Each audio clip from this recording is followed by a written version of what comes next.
Canadians that he'd get the deficit under control, that he'd lower our debt and lower inflation. Instead, he's blown an $80 billion hole in the budget. The debt is climbing, inflation is climbing, and he's added $90 billion in new spending. That's over $5,000 for every family. Every dollar that the Prime Minister spends costs Canadians in higher taxes, higher inflation, and more expensive debt. With this budget, Canadians are paying champagne prices for tap water results. So why is he asking them to pay more? The Right Honourable Prime Minister. Mr. Speaker, I'll refer to the previous comments of the honourable member from Winnipeg North. This budget is about building this great country. And what this budget shows is that with the $1 trillion of investment that we are going to catalyze, we are going to put more than $3,000 in the pocket of every Canadian by the end of this decade. The honourable member for Thornhill. They're not investing in the next generation. They're borrowing from it. This Prime Minister is on track to be the most expensive in Canada's history. The only ones cashing in on it are bankers. Interest payments on the national debt will cost Canadians $55 billion this year. That's more than this government spends on health care and more than it collects in GST. Every dollar that Canadians pay in GST doesn't go to doctors or nurses or hospitals. It goes to bankers. So why is the Prime Minister so determined to make sure that bankers get better care than patients? The Right Honourable Prime Minister. Mr. Speaker, this budget preserves the health transfer to the provinces, over $29 billion. This budget puts $5 billion into health infrastructure.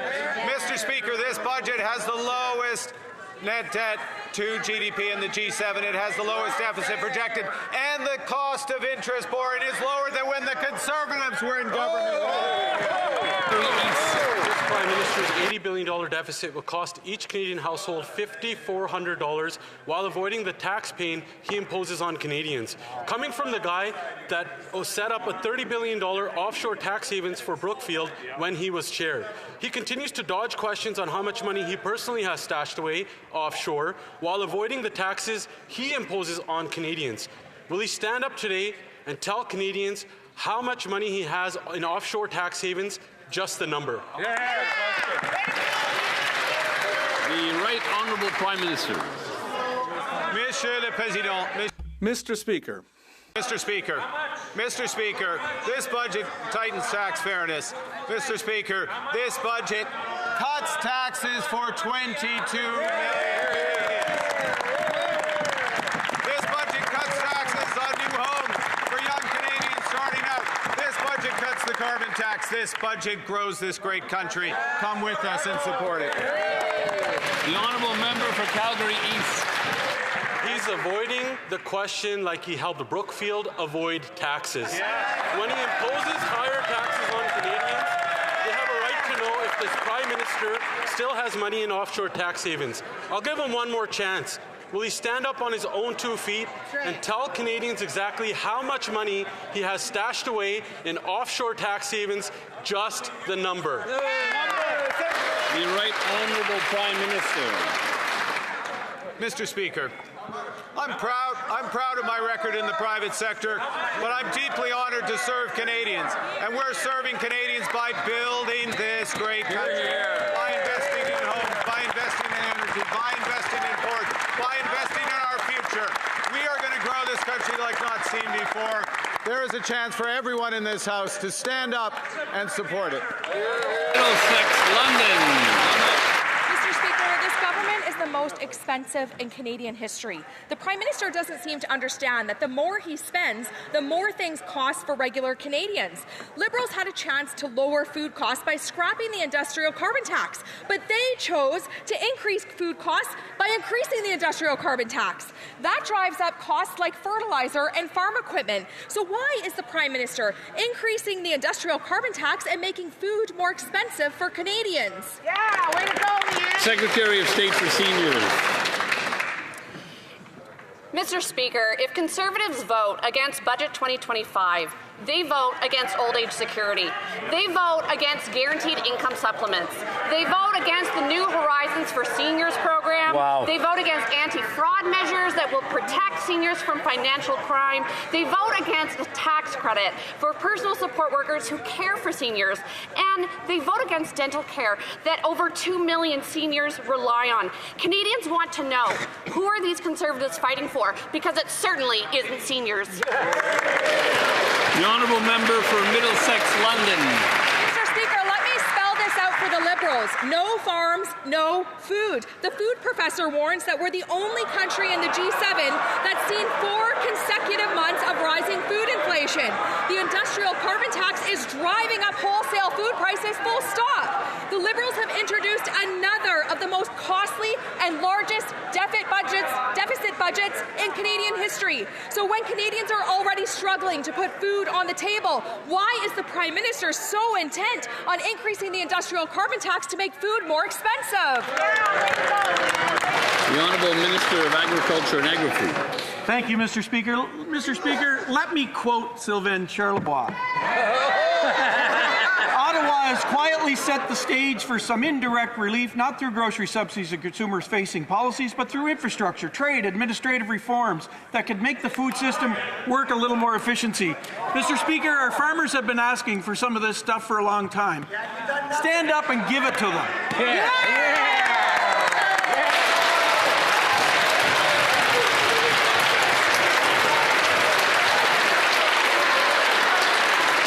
Again, through the chair, please.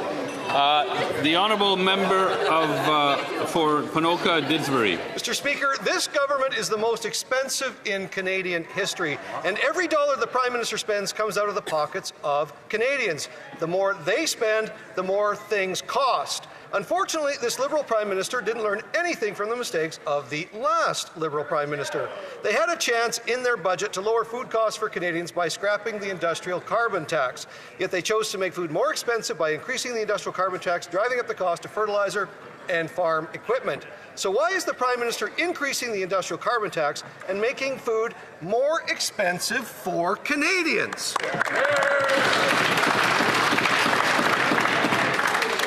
The Honourable Minister for Emergency Management and Community Resilience. Mr. Speaker, Budget 2025 delivers a stronger Alberta economy by backing workers and industries and innovators. It supports jobs and Alberta's economic edge. Alberta Chamber of Commerce CEO Doug Griffiths said it's a clear commitment to driving economic growth and job creation. Conservatives can't stand up for Alberta if they won't listen to our business community.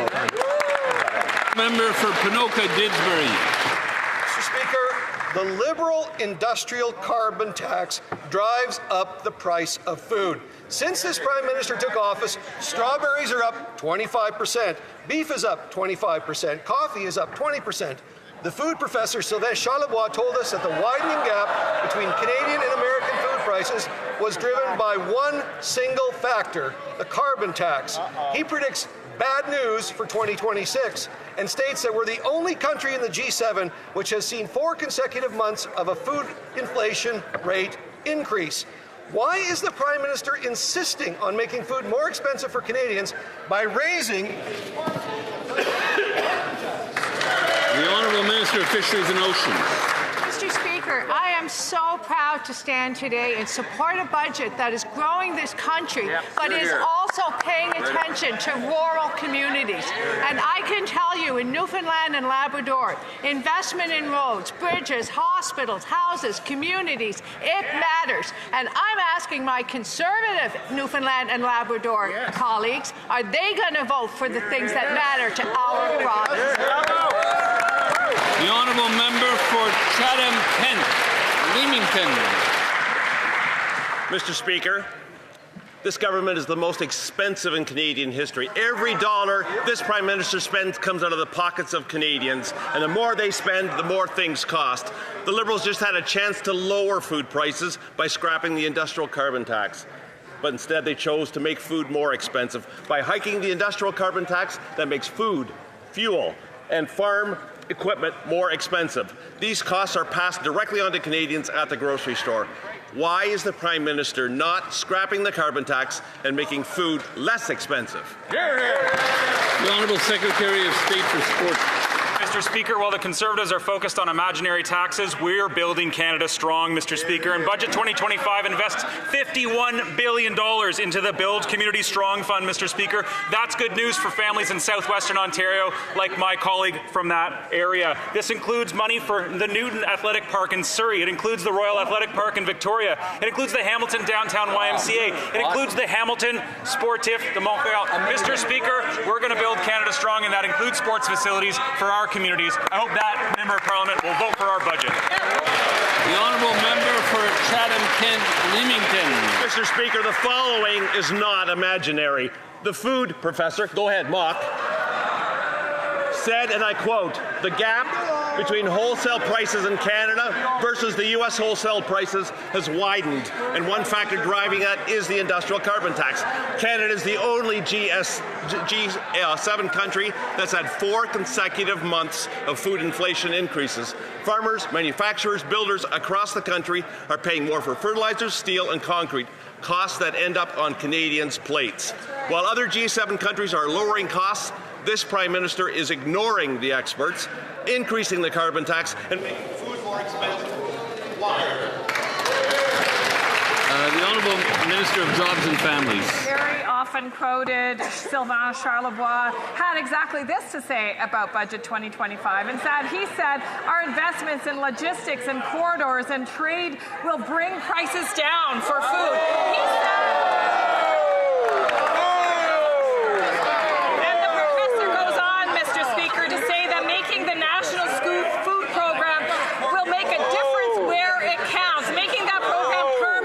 Speaker, is exactly what the food professor has called for.